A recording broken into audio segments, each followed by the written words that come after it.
नमस्कार आदरणीय दर्शक महानुभाव, नेपालको पहिलो सामुदायिक टेलिभिजन लुम्बिनी टेलिभिजनको यो कार्यक्रम मफसल चौतारीमा यहाँलाई हार्दिक स्वागत अनि अभिवादन। कार्यक्रम मफसल चौतारी देशको समसामयिक राजनीतिक आर्थिक शैक्षिक मुद्दाहरूमा बहस चलाउने उद्देश्यले तयार पारिएको कार्यक्रम हो। दर्शक महानुभाव, आज हामीले नेपालको राजनीतिको एउटा यस्तो योद्धा, मार्क्सवादी आन्दोलनको एउटा अथक योद्धा, राजनीतिक विश्लेषक आरसी चापागाईलाई हाम्रो स्टुडियोमा बोलाएका छौँ। आउनुहोस् दर्शक महानुभाव, समसामयिक राजनीतिक अवस्थाका बारेमा उहाँसँग छलफल गरौँ। यहाँलाई कार्यक्रममा स्वागत छ।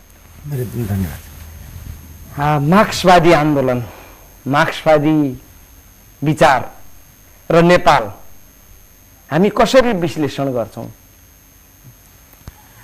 यो गम्भीर विषय हो, बहुत सही कुरो पनि सोध्नुभयो र अहिले यो समसामयिक विषय पनि परिरहेको छ। किनभनेदेखि यहाँ मार्क्सवादी आन्दोलन र लोकतान्त्रिक आन्दोलन साथै संवैधानिक राजतान्त्रिक आन्दोलन पनि सँगसँगै जोडिएर त्रिपक्षीय कोणमा यहाँ सङ्घर्ष भइरहेको बेलामा मार्क्सवादको विषयले अवश्य पनि सबैलाई घोचेको छ र साथै मार्क्सवाद भन्ने एउटा सार्वभौम विषय हो र यो विशेषतः एउटा युग परिवर्तन गर्ने विज्ञान भएको हुनाले यो सार्वभौम रूपमा यो वा त्यो प्रकारले अवश्य पनि यसको असर परिरहेको हुन्छ, यसको तरङ्ग लहर भइरहेको हुन्छ।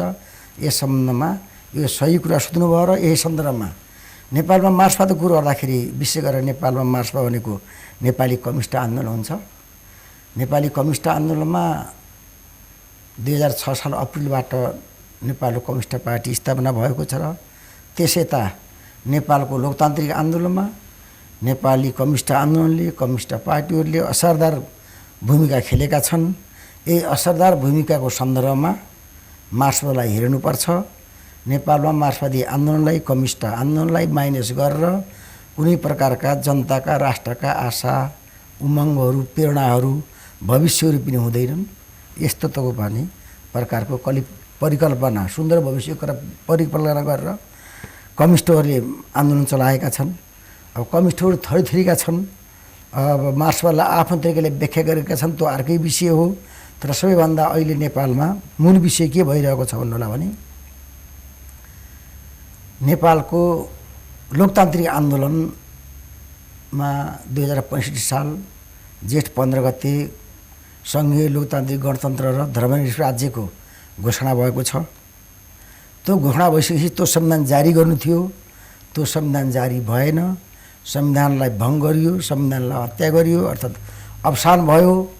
त्यो अवसान भइसकेपछि त्यसका दोषीहरू अनि त्यसका सहभागीहरू, यहाँले यो संविधान सभाको अवसानका दोषीहरू भनिराख्नु भएको छ नि, यसका दोषीहरू को हुन्? अवश्य नै यसका दोषीहरू प्रत्यक्ष रूपमा संविधान अवसान गराउनको लागि प्रत्यक्ष रूपमा दोषी नेकपा माओवादी अर्थात् अहिलेको भाषामा एकीकृत नेपाल कम्युनिस्ट माओवादी पार्टीको नेतृत्व, विशेषतः प्रचण्ड र बाबुराम नै यो संविधान सभाको अवसान, हत्या, भङ्ग गराउन दोषी हुनुहुन्छ। उहाँहरू त भनिराख्नु भएको छ नि, हामीले संविधान सभाबाट संविधान नबन्ने स्थिति भयो, सङ्घीयता सुरक्षित हुने अवस्था देखिएन, त्यसले गर्दा हामी अब नयाँ जनादेशका लागि, ताजा जनादेशका लागि जान चाहिरहेका हौँ भनेर भनिराख्नु भएको छ नि। ताजा जनादेशको लागि जानको लागि एउटा त विधिको आवश्यकता हुन्छ, एउटा कानुनको आवश्यकता हुन्छ, प्रक्रियाको आवश्यकता हुन्छ। उनको मनलहर तरिकाले संविधान सभाको मिटिङ बोलाइन्छ, त्यो दिन संविधान जारी गर्ने मेरो सबै तयारी छ। एकाएक यो वा त्यो प्रकारले बहाना गरेर दिनभरि दिन बिताइन्छ अनि बेलुकी पख एकैचोटि राष्ट्रपति कहाँ पुगेर संसद भङ्ग गराइन्छ। त्यस कारणले उहाँको ती भनाइ र यो गराइ मिल्दैन, नियत र व्यवहार स्पष्ट तालमेल खान्छ। अब उहाँहरूको भनाइहरू मिल्दैनन्। यस कारणले उहाँले इतिहासमा भोलि यो संविधान सभा भङ्ग गरेको मात्रै होइन, लोकतन्त्र भङ्ग गरेको त्यति मात्रै होइन, यहाँहरूले अहिले त संविधान सभा भङ्ग गरेर अवश्य पनि यो काम चलाउ रूपमा मात्रै हाम्रो प्रधानमन्त्री हुन्छ भन्ने सोचिएको भरम छ। त्योभन्दा पनि राष्ट्रपति पनि काम चलाउ भइरहेका छन्। अब 2065 साल जेठ 15 गते घोषणा गरिएको सङ्घीय लोकतान्त्रिक गणतन्त्र पनि अलपत्र भएको छ, व्यवहारिस भएको छ। त्यति मात्रै होइन, अन्तिम संविधानै संविधान सभाको सन्दर्भमा अन्तिम संविधान आएको छ। अन्तिम संविधानैको केन्द्र छैन, त्यसको पद्धति छैन, नियम छैन।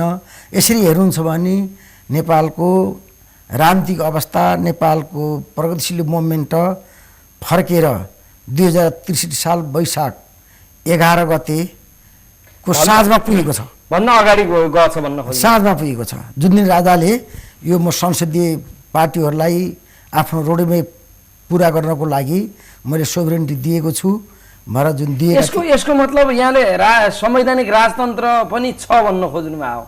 संवैधानिक राजतन्त्र त 2065 साल 14 गते हैन अलिविदा गरिसकियो। यहाँले 63 सालको कुरा गर्नु भएको छ नि, अवस्थाको विश्लेषण गर्दा यहाँले त्यो भन्न खोज्नु भयो। अवस्थाको विश्लेषण गर्दा के भने 63 मा राजाले जुन प्रकारको 11 गते राति 11 बजेतिर अनि अब यो संसदीय दललाई मैले कार्यभार दिन्छु, सोभरेनिटी दिन्छु, उहाँले आफ्नो राजनीतिक एजेन्डा अनुसार मुलुकलाई अघि बढाउने भनेर जुन दिएका थिए त्यो दिएको दिनमै पुग्यो।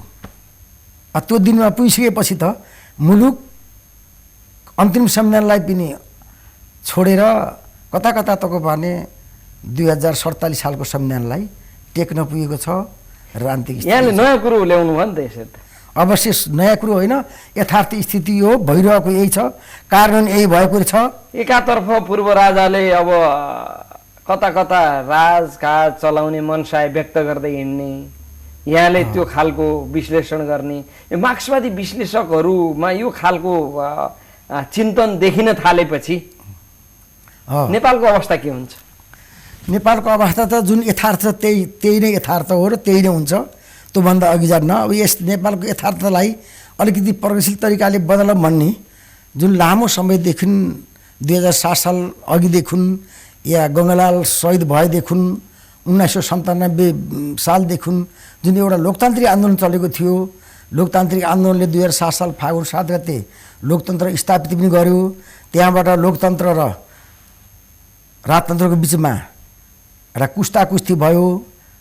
अब तथापि संसदीय पार्टीहरूले, संसदीय दलहरूले लोकतन्त्रलाई निरन्तर चलाइरहेका थिए।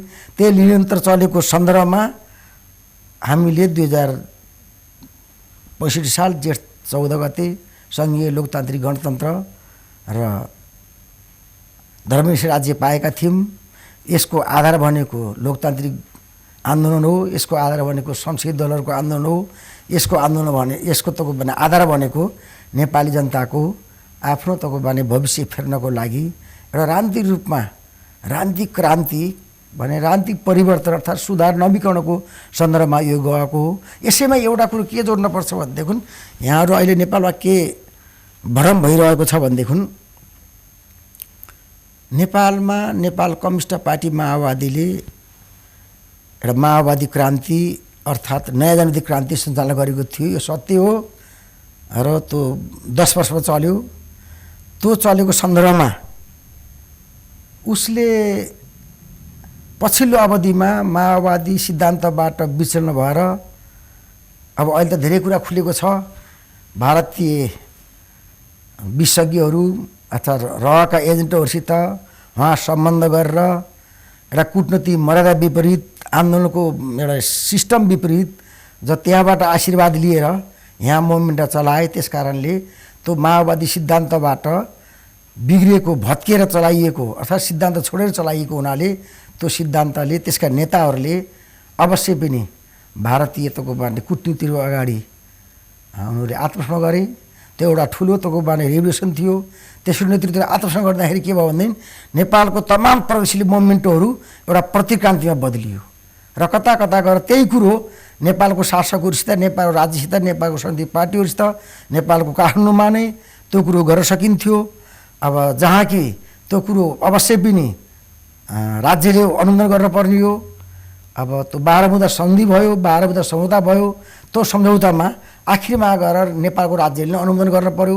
त्यो अनुमोदन गरेको भनेको के हो भने विस्तृत शान्ति सम्झौता नेपालको राज्यसँग नेपालका तको माने माओवादीको नेतृत्वले गर्यो। गरिसकेपछि हैन यसलाई के देखियो भनेदेखि त्यसले गर्दाखेरि नेपालको राजकीय केन्द्रहरू, राज्य संरचनाहरू नै भत्कियो। भइदियो के भन्नु होला भनेदेखि लोकतान्त्रिक आन्दोलनमा एउटा कम्युनिस्ट आन्दोलनमा लागेका क्रान्ति गरेका मान्छेहरूले विचलन भए। अन्तको आशीर्वादले उनीहरू बलि हुन खोजे। त्यस कारणले उनीहरू आत्मसमर्पण गर्न पर्यो। आत्मसमर्पण गर्न परिसकेपछि नेपालको राज्यले माफी दिनु पर्यो भिन्न कारणले। त्यस कारणले नेपालको राज्यले माफी दिएको भनेको नै विस्तृत शान्ति सम्झौता हो, जहाँ माओवादीहरूलाई आम माफी दिने, समायोजन गर्ने अनि त्यसपछि गएर उनीहरूलाई लोकतान्त्रिकरण गर्ने भन्ने सबै बुँदाहरू परेका छन्। यसैमा यहाँहरूले विशेष गर्नेहरूले के हेर्नुपर्छ भने नेपालको शान्ति सम्झौताको प्रक्रिया र नेपालको संविधान सभाको प्रक्रिया दो भिन्न आधारमा आएका हुन्, दो भिन्न कारण हुन्, जसका भिन्न उद्देश्य हुन्। र नेपालको अन्तिम संविधानमा पनि के भनिएको थियो भनेदेखि 6 महिनाभित्रमा विस्तृत शान्ति सम्झौताका प्रक्रिया टुङ्ग्याइने छ अनि संविधान लेखिने छ भनिएको थियो। तर पछि के हुँदै आयो भने विस्तृत शान्ति सम्झौता र यो संविधान सभाको प्रक्रियालाई गोलमोटोले एउटै तको बाने प्रक्रिया हो भन्नेमा लगिसकेपछि यहाँका राजनीतिक आन्दोलनकारीहरूले भेउ पाएनन्, बदलिने कुरो भयो। कता कता अलि विदेशी चलखेल पनि भयो। यहाँहरूले विदेशी चलखेल भन्दाखेरि एकातिर मात्रै बुझ्नुहुन्छ, यहाँ तको चारैतिरका तको विदेशी चलखेल भयो, प्रभुत्वको लागि, होडको लागि विभिन्न कोणले भए अनि अब शोषणको लागि पनि भए। यहाँले यो एउटा पुस्तकमा मार्क्सवादी राजनीतिको कखरा र संशोधनवादमा के उल्लेख गर्नुभएको छ भने संसदवादी दलहरू र राजतन्त्र सँगसँगै जानुपर्छ भनेर भन्नुभएको छ। र आज पनि यहाँले आफूले लेखेको विचारलाई स्थापित गर्ने प्रयासमा हुनुहुन्छ, त्यो मान्यतालाई अगाडि ल्याउने प्रयासमा हुनुहुन्छ। हो, मैले यसअगाडि धेरै लेखहरू लेखेँ। त्यसमध्येमा मार्क्सवादी कखरा र संसदवाद भन्ने किताब लेखिएको थियो। त्यो किताब 2062 साल असार 15 गते प्रकाशन भएको हो। त्यो प्रकाशित कृतिका तको लेखहरू धेरै असो यो मेचिकाली, लुम्बिनी यहीँका पत्रिकाहरूमा प्रकाशित भएका लेखहरूको एउटा संश्लेषण थियो। त्यहाँ मैले 2-3टा कुराहरूमा विशेष जोड दिएको छु। र त्यहाँ के भनिएको छ भने नेपालमा सम्झौता हुँदैछ, नेपालका क्रान्तिकारीहरूले, माओवादी क्रान्तिकारीहरूले विचलनमा गए, गद्दारी गर्दैछन्। गद्दारी गरे बमोजिम एउटा राजासँग, राज्यसँग सम्झौता गर्दैछन्। यो सम्झौतामा राजा र संसदीय दल र विद्रोही माओवादीको नेतृत्वको बिचमा त्रिपक्षीय सम्झौता हुँदैछ। यो सम्झौतामा अरू गडबड नहोस्। यो सम्झौतामा जनताको माग हो, मेरो पनि माग हो संविधान सभा, र त्यो संविधान सभाले आगामी लोकतान्त्रिक संविधान जारी गर्नेछ। त्यो संविधान सभाले लोकतान्त्रिक संविधान जारी गर्दाखेरि सम्झौता भएका पक्षहरू मध्येमा तिनै पक्षलाई हैसियत त सीमित गर्छन्, बाँडफाँड गर्छन्, एकले अर्कालाई फाल्दैनन् भन्ने कुरो, फाल्न मिल्दैन भन्ने कुरो मैले त भनेको थिएँ। र तर आज जनताले त फालेर देखाए नि। यो कहिलेकाहीँ के हुन्छ भनेदेखि हाम्रो आन्दोलनको सम्पूर्ण मेन्डेट हामीले संसदीय दल र माओवादी नेतृत्व र अप्रत्यक्ष रूपमा नेपाल राज्यले अर्थात् राजाले पनि 12 बुँदे जुन सहमति भयो, त्यसलाई त भने 12 दलका बिचमा 8 दलका बिचमा 12 बुँदे सहमति भयो। त्यो सहमति नै हाम्रो यो आन्दोलनको मेन्डेट हो।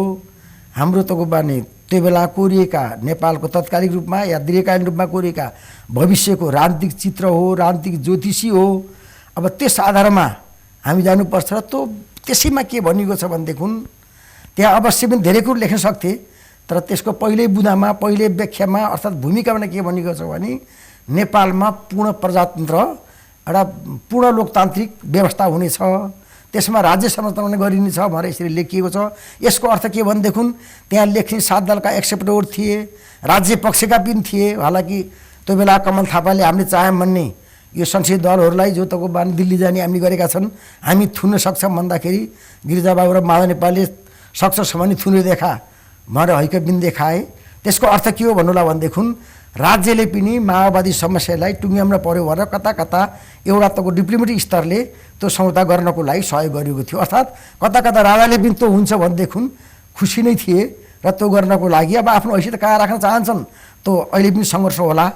त्यो भएकोले के देखिन्छ भने एउटा पूर्ण प्रान्त लेखिनले त्यहाँ गणतन्त्र पनि लेख्न सक्थे।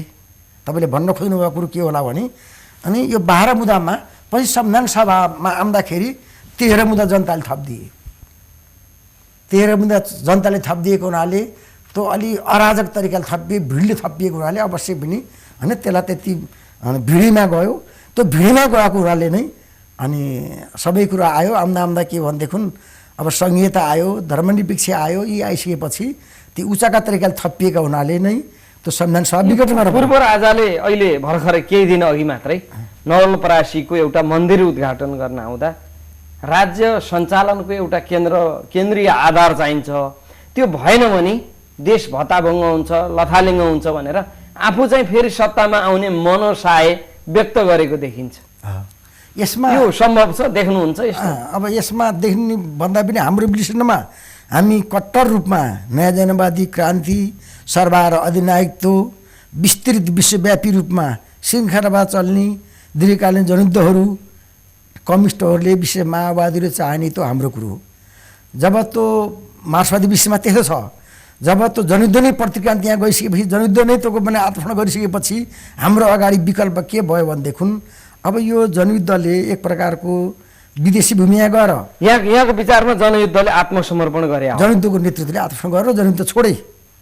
त्यो छोडिसकेपछि उनीहरू त हामी त आत्मसमर्पण होइन, एउटा सहमतिमा गए हो, विजय कसैको होइन, यो चाहिँ आम नेपालीको विजय हो भनेर भन्छ। त्यो तपाईँलाई अब के भने त्यो दोस्रो कुरो भयो। पत्रकार जगतको व्याख्या के छ म जान्दिनँ, तर म तपाईँलाई एउटा उदाहरण दिन्छु। यसमा जित राजतन्त्रको यसमा म एउटा पहिला एउटा के दिन्छु भनेदेखि जुन सेनाले आत्महत्या गरे ती सेनाको अहिले 32,000 भनेको 1400 छन् र ती सेनाहरू पनि सेनाको रूपमा नगनिएर राज्यको नयाँ तरिका रेगुलर तरिकाले चुनिएर छाती नापेर सबै राज्यको पोलिसी अनुसार अर्थात् ऊ बेलाको शाही सेना अहिले नेपालको सेनाको संरचना अनुसार नियमअनुसार गठन भएर भर्खरै 45 दिनको बिदा खाएछन् र अब तपाईँको भने 9 महिना 6 महिना अनेक नेतृत्वलाई कोही तपाईँको ब्रिज कोर्स के भएर आएको छ। त्यसकारण यसले के देखाइरहेको छ भने टोटली आत्मसमर्पण। यसलाई के भन्छ भने युद्ध भाषामा अनि हारेको सेनाको कुनै पनि प्रकारको माग हुन्न, हारेका सेनाले कुनै पनि प्रकारको आत्मसमर्पण पाउँदैनन्, कुनै पनि उसको तपाईँको भने कुरा निशर्त हुन्छ र तिनीहरूको तपाईँको भने लाज पनि पछि राख्न नसक्ने गरी ती रित्ता बुङ्गै भएर हिँड्छन्। चाहे प्रचण्ड हुन् चाहे चो त्यो ढिलो चाँडो देखिने कुरो हो। अब यहाँलाई यति मात्रै भन्दै यो कुरो हामीले 58 साल पछि भन्दै आएका थियौँ। राजाको सन्दर्भमा पनि वीरेन्द्रको सन्दर्भमा पनि नेकपा माओवादी नेतृत्वले आत्मसमर्पण गरेर गएको थियो। त्यो उही बेलामा न उनीको भनाइ लिएर अहिले पछिल्ला गतिविधिले स्पष्ट नै भएको छ। त्यस कारणले अब यहाँ अनि गणतन्त्रको सभा ल्याउने भन्ने कुरोहरू र यो गणतन्त्रको बारेमा हामी पनि खुसी छौँ। हामी गणतन्त्रकै पक्षका मान्छे हौँ। राजतन्त्रको अलविदा गर्नको लागि गणतन्त्रको लागि हामीले चाहन्छौँ। हालाकि हामी नयाँ क्रान्ति चाहे पनि राजतन्त्रको विरुद्ध गर्ने हाम्रो अनवरत सङ्घर्ष र नेपाली कम्युनिस्ट आन्दोलनको यो ऊ पनि हो, एजेन्डा पनि हो। नेपाली कम्युनिस्ट आन्दोलन सोलोडोर रूपमा समग्र रूपमा एक त राजतन्त्रको विरुद्धमा लड्दै आयो, अर्को त राष्ट्रियताका मुद्दाहरूमा लड्दै आयो। यी दुईवटा मुद्दाहरू नेपाली कम्युनिस्ट आन्दोलनका परम्परा हुन्। यी कम्युनिस्ट आन्दोलनको परम्परामा माओवादीले त तपाईँको बाने राजालाई मित्र शक्ति भनेर गए, जसको तपाईँको बाने एउटा प्रडक्ट, जसको तपाईँको बाने दुर्घटना राजाको हत्यासम्म भए, ठुल्ठुला युद्ध भए, ठुल्ठुला तपाईँको मारकाट भए र त्यसैको अर्को गलत नतिजा के हो भने एउटा ठुलो त माओवादीले प्रतिक्रान्तिमा हस्ताक्षर गर्यो र माओवादीले अन्य भूमिमा गएर त आत्मसमर्पण गर्यो। यहाँले मार्क्सवाद र नेपालको सन्दर्भमा धेरै विचारहरू प्रभावित गर्नुभएको छ।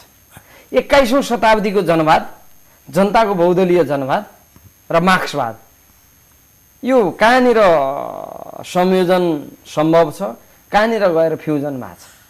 एउटा कुरो सवाल के हो भनेदेखि मार्क्सवादी जनवाद सर्वहारा जनवाद हो। यसको मूल सार सदा एउटै रहन्छ। जहाँसम्म बहुदलीय जनवाद हो त्यो विशेषतः नेपालको कम्युनिस्ट आन्दोलनमा पुष्पलाल, मनमोहन अधिकारी, तुलसीलाल अन्यथा मान्नुहुन्न भनेदेखि अनि पछिको मोमेन्टहरू 46 सालको 30 सालको मोमेन्टको आधारमा पछिलाई हेरेर पनि नेपाली कम्युनिस्ट आन्दोलनको एउटा धाराका शक्तिशाली विश्लेषक जनप्रिय नेता मदन भण्डारीले संश्लेषण गर्नुभएको बहुदलीय जनवाद भन्ने एउटा तार्किक रूपमा ठिक छ।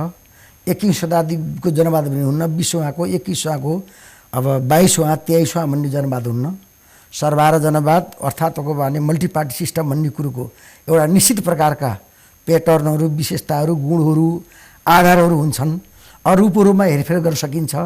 तर जुन 21 शताब्दीको भएर उनीहरू ल्याए त्यो हामी लेटेस्ट भएको अब धेरै प्रकारको ठुलो क्रान्तिलाई धोका दिएर एउटा तको बाने लोकतन्त्रमा जानको लागि एउटा कहीँ नक्कल गर्न पर्यो। त्यो नक्कलको चिट उनीहरूले नेकपा एमालेको विशेष भनौँ मदन भण्डारीले समर्थन गरेको जनताको बौद्ध जनवादका कुराहरूलाई आफ्नो भाषा अनि नक्कल गरेर यसको अर्थ वैद्यजीहरू लागिराख्नु भएको छ नि, वैद्यजीहरूले कहाँ पुर्याउनुहुन्छ जस्तो लाग्छ? अब वैद्यजीहरूले कहाँ पुर्याउनुहुन्छ भन्दाखेरि वैद्यजीहरूले एउटा कुरो राम्रो कुरो गर्नुभयो कि प्रचण्डहरू र बाबुरामहरू त अर्थात् नेकपा माओवादीको जुन भण्डाफोर गर्ने कुरामा काङ्ग्रेसले भन्दा एमाले भन्दा अरू संसदीय पार्टीले भन्दा बेजोड तरिकाले माया नमानिके निर्मम तरिकाले आवश्यक तरिकाले उहाँहरूले भण्डाफोर गर्नुभयो। जो उहाँले तब भण्डाफोर गर्नुभएको थियो त्यो कुरोको पुष्टि भारतका कूटनीतिज्ञ केन्द्रीय तको बाने विशेष असरदार भूमिका खेल्ने व्यक्तित्व एसटी मुनिले नेपालमा तको बाने एउटा किताब पनि लेख्नु भएको छ। त्यसमा उल्लेख भएको पत्रपत्रिका आइरहेको छ। तपाईहरु स्वयं नै यहाँको दिग्गज पत्रकार एउटा भएको हुनाले यो जानिरहनु भएको पनि छ। तर यो वैद्यजीहरू जुन ढङ्गले नेतृत्व गरिरहनु भएको छ नि, सशस्त्र क्रान्तिको कुरा गरिरहनु भएको छ, माओवादको कुरा गरिरहनु भएको छ, तर जुन युद्ध लडेका योद्धाहरू लडाकुहरू उहाँहरूको पछाडि खासै देखिनु भएको छैन। यसले यो सही नेतृत्व उहाँहरूले दिन सक्ने या नसक्ने, युद्धलाई कतातिर लैजाने भन्नेमै अन्यलता छ कि उहाँहरूका बिचमा के देख्नुहुन्छ यहाँ? सवाल त्यस्तो भन्दा पनि सवाल के हो भन्नुला भने मोहन वैद्यहरूले निस्वार्थ रूपमा सङ्घर्ष गरिरहेको छन्। निस्वार्थ रूपमा सङ्घर्ष गर्दा गर्दै योद्धाहरूलाई समात्न सक्नु भएन। एकैछिन निस्वार्थ रूपमा सङ्घर्ष गर्दा गर्दै पनि म तपाईहरुलाई फरक्क एउटा बुँदामा फर्काउन चाहन्छु। नेपालको शान्ति प्रक्रियामा मोहन वैद्यजीले कुन ठाउँमा विरोध गर्नुभएको छ? एउटा यो माओवादीहरूले सेना समायोजन भने माओवादीहरूले उहाँले स्वैच्छिक सेनाको अवकाश गरेर शान्ति प्रक्रियालाई पुरा गरिदिनु भयो। त्यस कारणले भिन्न कोणबाट यस सम्बन्धमा त त्यो यो नेपालको संसदीय प्रणालीमा अर्थात् नेपाल लोकतान्त्रिक प्रणालीमा नेपालको अहिले प्रगतिशील मुद्दामा नेपालको लोकतन्त्र सवालमा अहिले मोहन वैद्यहरू बाधक हुनुहुन्न। बरु अहिले पनि स्वयं माओवादी र स्वयं तको बाने ऊ बाधक हुनुहुन्छ। प्रधानमन्त्री बाबुराम भट्टराई उहाँका नेता यो यहाँले संविधान सभाको विघटन गरेर देखाउनु भयो, देखिरहनु भएको छ। र त्यहाँ एउटा भन्न सक्नुहुन्छ तपाईँहरूले यसको मतलब वैद्यजीहरू फेरि सशस्त्र क्रान्तिको बाटोमा जानुहुन्न, यही अवस्थालाई सहयोग पुर्याउनुहुन्छ उहाँहरूले? सवाल के हो भन्दैन, अहिले तपाईँले एउटा किताब कुरो गरेर संस्कृतवाद कुरो गर्नुभयो। मार्क्सवाद र संस्कृतवाद भन्ने शब्द, संस्कृतवाद भन्ने शब्द अन्त कहीँ दुनियाँमा चल्दैन, केवल कम्युनिस्ट आन्दोलनभित्र मात्रै चल्ने कुरो। त्यो शब्द अन्य कम्युनिस्ट पार्टी चल्छ, त्यो कुरो माओवादी पार्टी चल्छ, गैर माओवादी कम्युनिस्ट पार्टीमा चल्छ। त्यो संस्कृतवाद भनेको यसको विशेषता मात्रै हो, त्यो अन्त हुँदैन। र कम्युनिस्ट आन्दोलनमा दुई लाइन सङ्घर्ष चल्छ। दुई लाइन सङ्घर्षले कम्युनिस्ट पार्टीहरू बनाउँछ। त्यो दुई लाइन सङ्घर्षमा हाम्रो सवाल के हुन्छ भन्नुला भनेदेखि अब विधिवत प्रकारले सर्वहारा क्रान्ति भनेको एउटा विज्ञान हो र त्यसमा एउटा बोल्ट पनि एउटा तको राम्रो उपाङ्गहरू पनि मूलभूत अङ्गहरू मूलभूत प्रणालीहरू हुन्छन्। जस्तो शरीरमा विभिन्न प्रकार मूत्र प्रणाली अनि पाचन प्रणाली सबै हुन्छन्, रक्त प्रणाली, स्नायु प्रणाली। त्यसै मार्क्सवादभित्र पनि यस्ता क्रान्तिका 8-10वटा प्रणाली हुन्छन्। ती प्रणाली छोड्यो खन्ना पनि एउटा प्रणाली छोडियो भने पनि त्यो बन्दैन, क्रान्ति बन्दैन। बनाउँदै गणेश बनाउँछु भन्दा भन्दै गधा बन्छ होइन। अब त्यसो भएको उहाँहरूले को नियतमा मेरो केही शक छैन। उहाँहरूले त्यो गर्नु भने त म सबैभन्दा नेपालमा खुसी हुने मध्येमा म नै हुम्ला। किन अहिले पनि नेपालमा जनयुद्ध गएकोमा सबैभन्दा बेखुसी हुने म नै छु। नेपालको क्रान्ति तको भने राम्रोसँग जाओस्, प्रचण्डहरू बनाउनु भनेर मैले मार्क्सवाद र संस्कृतवाद किताबमा पनि उहाँलाई सुझाव दिएको हुँ। र अहिले पनि तर के छ भनेदेखि उहाँको बनाउने ढङ्ग प्रविधि हेर्दाखेरि यहाँले हरेक लेखहरूमा यहाँका विचारहरूमा कता कता राजतन्त्रप्रति अलि भावनात्मक रूपले माया दया लागे जस्तो देखाउनुहुन्छ। कतै यहाँलाई राजतन्त्र फर्किन्छ भन्ने आशा छ कि?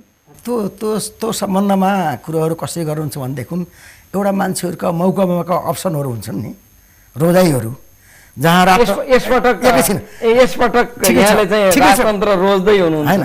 ठिकै छ, एकदम राम्रो छ। म त्यसलाई भन्छु जहाँ नेपालको शासकीय प्रणालीको विरुद्धमा एउटा नयाँ जान्दी सामाजिक क्रान्ति गर्ने कुरो आएको थियो।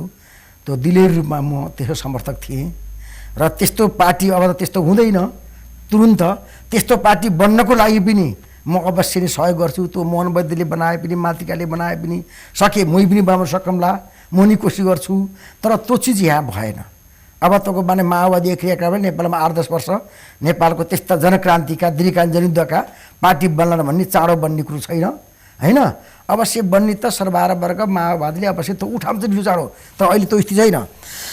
तर त्यो अहिले स्थिति के भइदियो भन्नु होला भनेदेखि हामीले सबै राजनीतिक केन्द्रहरू तोड्दै गयौँ, राजतन्त्र तोडिदियौँ, नेपाली कङ्ग्रेसको वर्चस्व तोडिदियौँ, अनि एमालेको वर्चस्व तोडिदियौँ, अर्थात् संसदीय दलको वर्चस्व तोडिदियौँ, समय राजाको वर्चस्व तोडिदियौँ।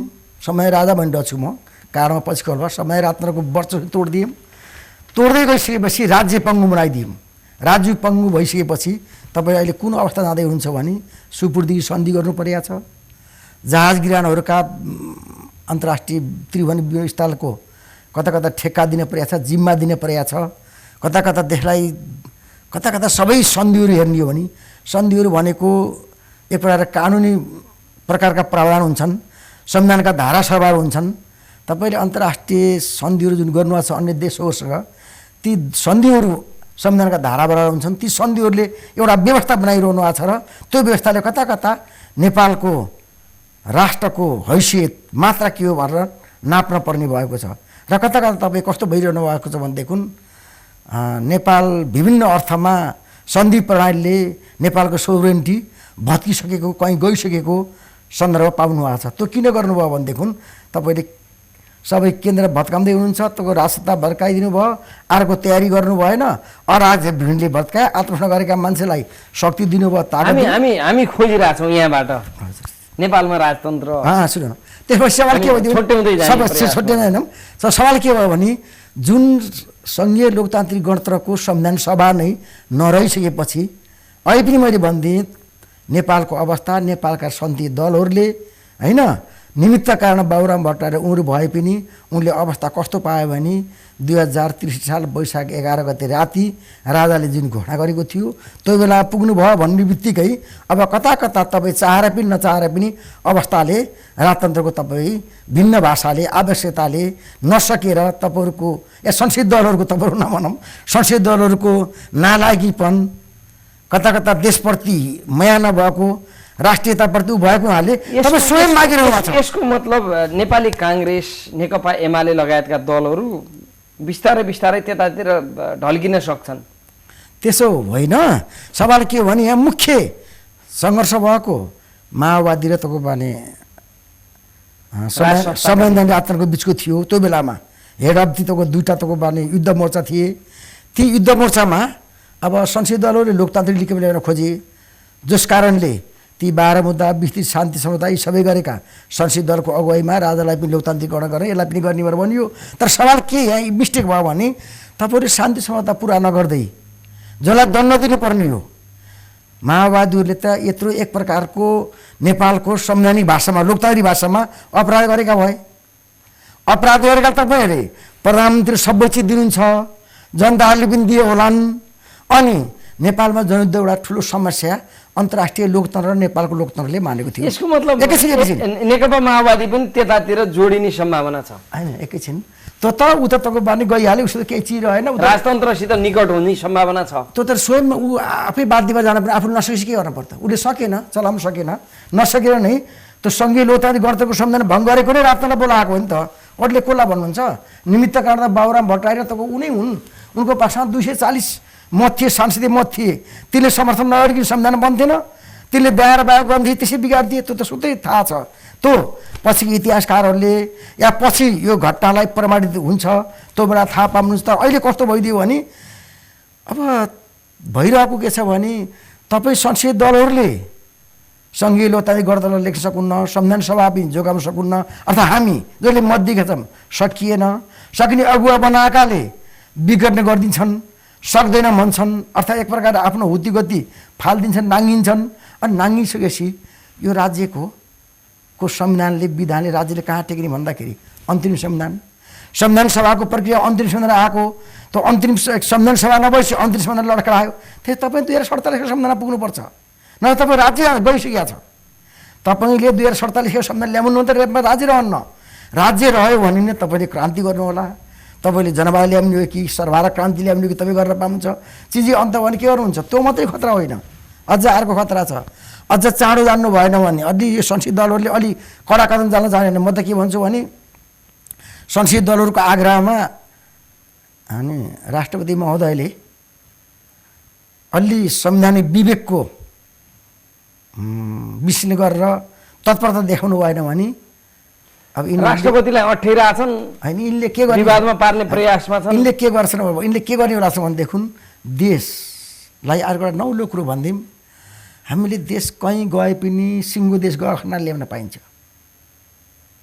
सिङ्गो देश गयो भने यो देश चिनिया प्रान्त भयो भने पनि कल्पना गरौँ भारतीय प्रान्त हो भने सिङ्गो नेपाल गयो खण्डमा नेपाल देशभक्तले फिर्ता गर्न सकिन्छ तर नेपाल भारततिर टुक्रा भएर गयो भने बिले भयो भने कहाँबाट ल्याउनुहुन्छ तपाईँ त्यो स्थितिमा पुग्दै हुन्छ तपाईँले गणतन्त्र राजतन्त्रको विषयमा किन टाउको दुखाइ भइरहेछ र राजतन्त्र आखण्डमा के बर्बाद हुन्छ फेरि यो सेना भनेको तपाईँले भन्नुहुन्छ भने यो सेना भनेको राजतन्त्रले गठन गरेको हो पृथ्वी सार ल्याएको सेना हो होइन उसको सेना र राष्ट्र त छँदै छ शासक गऱ्यो भने त्यही छ सेना त परिवर्तन भइसकेका छन् अब त तपाईँ हाम्रा छोराहरू जो गणतन्त्रवादीका सन्तानहरू जो गणतन्त्रवादीहरू नै त्यो त्यहाँ पुगिसक्यो तपाईँ लेख्नु भएन त्यसलाई भङ्ग गरिदिनु भयो तपाईँको 2059 साल जेठ 14 गते यस्तो काम गर्नुभयो जसले संविधान सभा र त्यस प्रक्रियाहरू विघटन गरिदिनु भयो त्यो समय ठाउँमा छ कानुन राज्य फेरि विधि साधन छैन यसको मतलब यो त भयङ्कर खतरातिर जाँदैछ अहिले त्यसै भएको हुनाले या त देश तपाईँले कुनै कसैको प्रान्त भइसक्यो या चिनको भयो भारतको भयो अमेरिका भयो कसको प्रान्त भइसक्यो स्थितिले संविधानको व्यवस्थाले अर्थात् सन्धि धारा श्रृङ्खलाले सन्धिको व्यवस्थाले त्यो भइसकेको छ भएको छैन भने ठुटफुट हुँदैछ यो झगडाले अझ विघटन भएर अनि लोपै हुने स्थिति छ त्यो कुरो हिजो बाबुरामले भन्नुभएको छ प्रधानमन्त्री हैसियतले हामी नागरिक अवस्थाले भनिएको कुरो होइन नेपाल कतै मर्ज हुने सम्भावना छ भने भन्नुभएको थियो होइन त्यसलाई पनि ख्याल गरौँ बोलिएका पनि छन् अनि त्यसपछि गएर 25 वर्षसम्म म शासन छोडिदिने भनेर माओवादीले भन्छ होइन यी सबैले गर्दा के देखाइरहेको छ भने अब नेपालका यो माओवादीको भर गर्नुहुन्छ भनेदेखि त यिनले जतिखेर जे पनि गर्न सक्छन् न नेपालप्रति माया छ न नेपालको लोकतन्त्रप्रति माया छ न नेपालको गणतन्त्रप्रति माया छ न नेपालको राष्ट्रियताप्रति माया छ न तपाईँप्रति माया छ न हामीप्रति माया छ यस्तो तको बाने होइन अराजक समूहले तको विदेशबाट खेलिएका समूहले कहाँ के लान्छ भन्ने कुरो यो देखेर नै अब टेकिङ ठाउँ कहाँ त भन्दाखेरि तपाईँ चाहेर पनि नचाहेर अहिले जे काम गर्न सक्नु भएन तपाईँले सिधै के माग्नु भने 47 संविधानमा तपाईँ हुत्ती ब्याउनु भएको छ अब 47 संविधानलाई समाउन सक्नु भने सक्नुभयो र हाम्रो संविधानले पनि के भइरहेको छ भने हाम्रो अन्तिम संविधान 47 सालको संविधानमा टेकेर बनाइएको छ भनिएको छ त्यस कारणले राजा आमिर भन्ने कुरो तपाईँले बाबुरामलाई प्रधानमन्त्री हुन्छ भनेर कसले माग गरेका थियो र उनीले माग गरेका न हुन् जसले माग गरे त तपाईँ इच्छा रहने नेपालको वस्तुको स्थितिले के गरिसक्यो या तको बाने देश अनि विदाई भइसकेको छ भिन्न प्रकारले या विघटन हुँदैछ या तको बाने रातनलाई दिनु पर्यो या तपाईँहरू सक्नुहुन्छ भने अझै पनि कुन भाषाले विधान कसरी मिल्छ सहमतिमा एउटा संविधान फालिदिनुहोस् हस् हामीलाई समय दिनुभयो यहाँलाई धन्यवाद हस् यहाँहरूलाई पनि धेरै मुरी धन्यवाद छ ताजा कुरा गरेर आएको हुनाले दर्शक महानुभाव उहाँ हुनुहुन्थ्यो राजनीतिक विश्लेषक आरसी चापागाई हामीले उहाँसँग वर्तमान राजनीतिक अवस्था राजतन्त्र र नेपालका राजनीतिक दलहरूका विषयमा कुरा गऱ्यौँ उहाँसँगको कुराकानीले हामीलाई एउटा राज्य कतातिर जाँदैछ देश कतातिर जाँदैछ हामी कतातर्फ जाँदैछौँ यसतर्फ सचेत हुने कि भन्ने एउटा प्रश्न पनि उठाएको छ हवस् त यिनै विषयवस्तुका साथमा आजको कार्यक्रमबाट मफसल चौतारी युनिटलाई बिदा दिनुहोस् नमस्कार शुभरात्रि